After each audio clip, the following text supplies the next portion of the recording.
In this series of videos/slideshows, we'll be analyzing the workings and build history of the game Aidyn Chronicles, the First Mage on the Nintendo 64. This first entry will give a brief overview of the history of these games' developers, an explanation into my own desire to explore and document the game's code.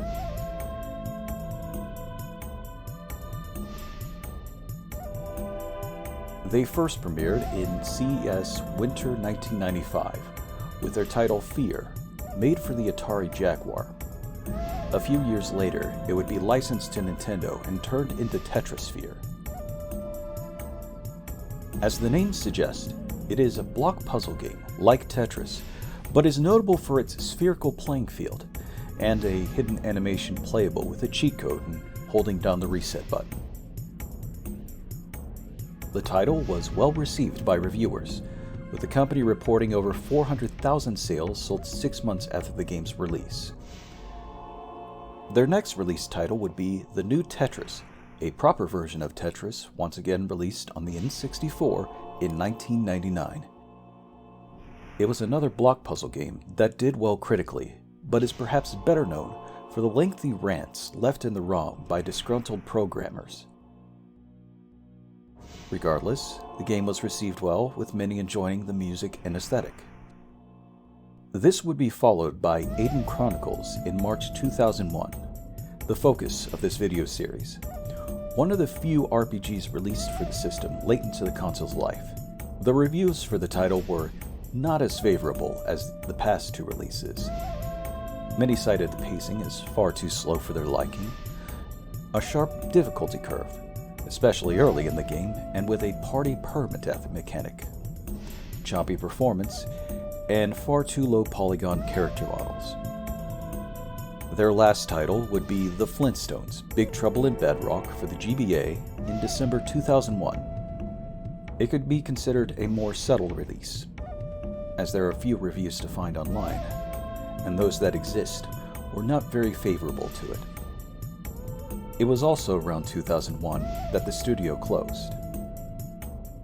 So with the title having an obscure and critical reputation, I'm sure the question you're wondering is, why am I doing this? There are only 3 RPGs for the Nintendo 64. Paper Mario, which has already had a finished decomp, Quest 64, which also has an in-progress decompilation and a static recompilation in public alpha, and Aidyn Chronicles, which has a decompilation now. Sort of. But how did that repo come to exist? Back in 2001, I went to a local rental store and picked up this game. I found many aspects of it fascinating. A day-night system, a vast map to traverse, with unique magic, health, and skill mechanics. Since for the longest while I didn't have a controller pack, that meant I could only progress for as long as I could keep the console on. This was usually just a little past the castle, or at best, almost to Aramon. I also got a crash in one of my runs early in the game when I tried to pick up a map piece that was in the top of a barn.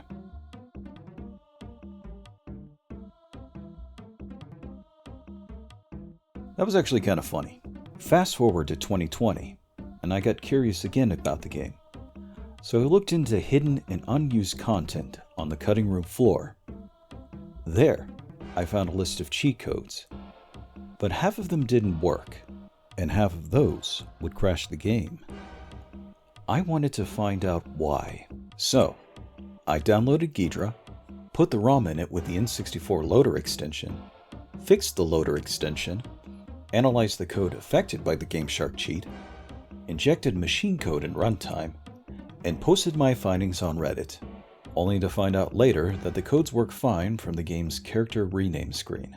As a consolation, the director of the game seemed to enjoy the story of my struggle. Afterwards, I continued to poke around the code to see what I could find, and discovered a battle randomization function that could be unlocked with a GameShark code. Later on, a debug build of the game would be discovered. Unlike earlier ones, this had a build date just before the final release. This seemed like the perfect version of the game to analyze and document the workings of, especially since I have the time. So with this introduction out of the way, here's what I'd like to explore first in this series. If there's something else you'd like to see about the game, please leave your suggestions in the comments of this video.